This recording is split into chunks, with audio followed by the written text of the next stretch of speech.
दोस्तों, प्रभु यीशु मसीह में आप सभी को जय मसीह की। और मैं रुपेश भारद्वाज आज 16 नवंबर के शाम मैं आप सभी का स्वागत करता हूं डेली बाइबल न्यूज़ में। और आज हम फिर परमेश्वर के रहस्यमय और अद्भुत वचन को समझने और सीखने का प्रयास करेंगे। तो आज का टॉपिक है बीच का मार्ग ठीक नहीं। अक्सर होता है हमारे जीवन में कि हम जब समझ नहीं आता दोनों इधर जाएं तो समझते हैं कि बीच से निकल जाते हैं। होता है कभी कभी हमारे लाइफ में ऐसा सिचुएशन आ जाता है कि जब इधर कुआं इधर खाई, तो चलो बीच से ही निकल लो, उसी में ही भलाई। तो ऐसा नहीं है, बीच का मार्ग ठीक नहीं होता दोस्तों। वचन के अनुसार मैं ही आपको समझाता हूँ। आज का हेडलाइन है लूका 2 अध्याय उसका 1 से लेकर 7 तक आप पढ़ लीजिएगा। मैं मुख्य पद आपको बताता हूँ। यहाँ कुछ इस प्रकार से लिखा है, क्योंकि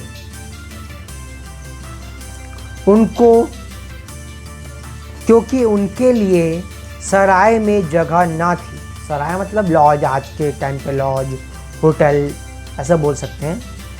तो यीशु मसीह जब पैदा होने वाला था तो मरियम यूसुफ जगह घर में ढूंढा कि मेरे भाई पेट से है, घर में जगह दे दो, बच्चा होने वाला है। और सराय में गया, सराय में उसको जगह ना मिली। तो सराय के मालिक ने उन्हें एक सलाह दी कि आप गौशाला में चले जाओ। और उन्हें उस गौशाला में ही यीशु मसीह को जन्म देना पड़ा।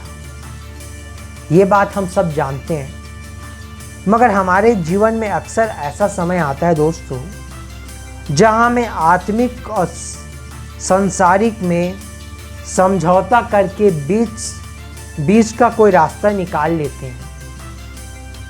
मतलब जिधर आपको सही लगा बीच से निकल लिए। ये मैं एक उदाहरण से आपको समझाता हूँ। यूरोपियन कंट्रीज़ जो होती है, यूरोपियन जो कंट्रीज़ है, उसमें एक छोटी सी कहावत है। होता ये है, कहानी आपको मैं सुनाता हूँ कि एक बार क्या होता है कि पशुओं और पक्षियों के बीच पे लड़ाई चालू हो जाता है। मतलब जानवरों और पक्षियों के बीच में लड़ाई शुरू हो जाता है। और इस लड़ाई में जो चमगादड़ होते हैं वो भी शामिल हो जाते हैं पक्षियों के साथ। अब होता ये है, जब लड़ाई को पक्षी जीतने लगते हैं तो चमगादड़ क्या है, उड़ अपने पक्षियों के साथ देने लगते हैं। और जब जानवर जीतने लगते हैं तो अपने 2 पैरों में चलने लगते हैं। और जब पक्षियां जीतने लगती है तो अपने पैरों में उड़ना शुरू कर देते हैं। मतलब जो जीता उसके साथ, न इधर का न इधर का। हम भी कभी कभी ऐसे काम करते हैं कि जहां हमको सही लगा, संसारिक सही लगा तो इधर, और ये सही लगा, आत्मिक सही लगा तो इधर। दोस्तों, दो नाव में कदम रखना इसको कहते हैं। तो आप गिरोगे नीचे। इसीलिए बीच का मार्ग सही नहीं होता। अगर ये चमगादड़ जो है किसी पशु के पैर के नीचे आ गया तो खत्म। पक्षियों में किसी बड़े पक्षियों से टकरा गया उड़ते समय तो भी खत्म। तो इसका कोई मतलब करिए, साथ देना हो तो पक्षियों का देना चाहिए या पशुओं का देना चाहिए। दोनों में से किसी एक का देना चाहिए। वो पक्षियों के बिरादरी का है तो पक्षियों का। जैसे आपने आत्मिक जीवन ग्रहण कर लिया है, आत्मिक जीवन आप जी रहे हैं, तो आपको आत्मिकता का ही साथ देना चाहिए, ना कि सांसारिकता का। तो ये बीच का मार्ग ना निकाले, जैसा कि वहाँ पे सराय के मालिक ने निकाला बीच का मार्ग, वो काम आप ना करें। तो दोस्तों, प्रकाशित वाक्य में भी एक लिखा हुआ है, उसका 3:15 जब हम पढ़ेंगे तो प्रभु यीशु मसीह लौदीकिया की कलीसिया को कहते हैं, मैं तेरे कामों को जानता हूँ कि तू ना तो ठंडा है ना गर्म। भला होता कि तू ठंडा या गर्म होता। तो यहाँ पे भी बात वही कहना चाहता है प्रभु यीशु मसीह कि या तो आप सांसारिक जीवन जियो या तो आप आत्मिक जीवन जियो। ये बीच का जीवन मत जियो जो आज के 90% क्रिश्चियन जी रहे हैं, आधा इधर आधा इधर, तो मरोगे ही।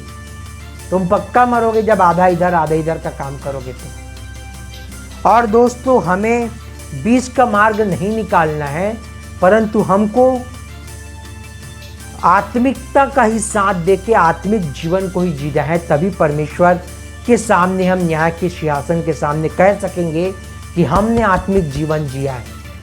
तो दोस्तों, आशा करता हूँ ये बात आपको समझ आ गई होगी कि आप बीच का मार्ग ना निकालें, परंतु आत्मिक मार्ग का ही साथ दें और उसी में ही चलें।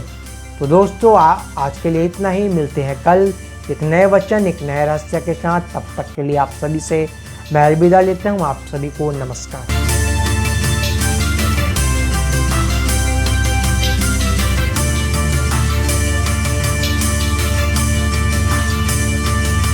इसी तरह और भी हमारे भारत देश के लिए बड़े बड़े प्रोजेक्ट हैं, जिसके लिए यदि परमेश्वर पिता आपके मन को उभारता है तो आप अपनी आर्थिक सहायता राशि दे सकते हैं। आप डायरेक्ट हमारे बैंक अकाउंट में डाल सकते हैं और UPI के जरिए भी आप अपनी मदद राशि डाल सकते हैं। नीचे दिए गए QR कोड को स्कैन करके, अन्यथा डिस्क्रिप्शन में दिए वेबसाइट के लिंक को क्लिक करके भी आप अपनी मदद राशि दे सकते हैं। धन्यवाद।